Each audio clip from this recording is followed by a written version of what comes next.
One of the movies I would say that really locked me in, and I was already going to high school film school at the time, but I got invited to the premiere of Apocalypse Now. Don't look at the camera! Don't look at the camera! Just go by like you're fighting! It's the first time we ever heard surround sound, and that really freaked me out. And then they're gonna play the picture on our terms, with our sound. And I was so excited after that. Nothing else would do in my career. Early on, I realized I'm not a cinematographer, and I was more technical and logistic minded. I earned an internship on the TV show MASH under Dominic Palmer Jr., and that just changed everything and basically paved the way to becoming a first AC at a very young age. How that happened, I have no idea. In 1990, Francis Kenny, ASC, took a movie called New Jack City in New York City, where we LA people were not really allowed to work at that time.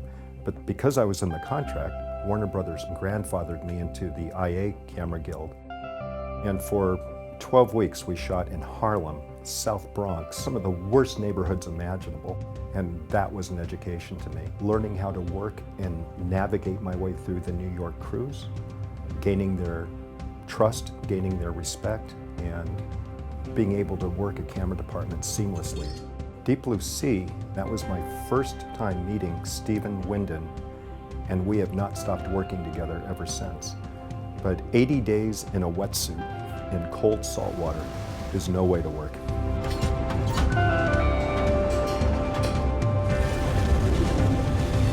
As a key first assistant cameraman on feature films, it's multiple hats. You're the head of the camera department in terms of the equipment, the technology. I was the head of the camera department for a movie called The Chronicles of Narnia, Prince Caspian. We shot in 10 different countries, multiple languages, multiple cultures within the camera department. My cinematographers have always allowed me to take care of all the hiring. It's a big managerial job and logistics. You know, that's the fun part for me. Any David O. Russell movie, no marks, no rehearsals, all Steadicam.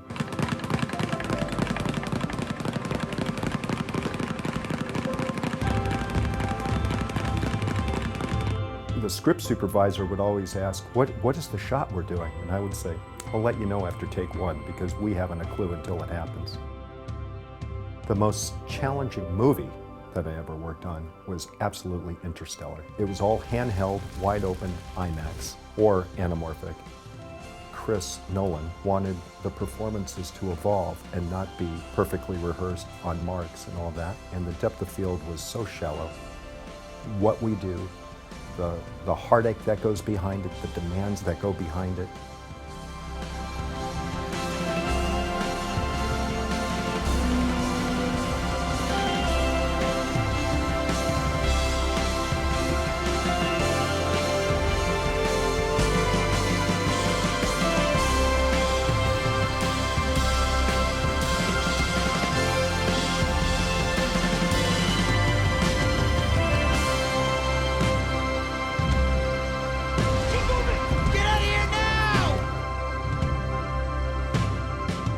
They're my friends, they have my full respect, and you have to have the trust in them as they have trust in you to exceed whatever the shot is. And that's how I run a camera department, just with those values.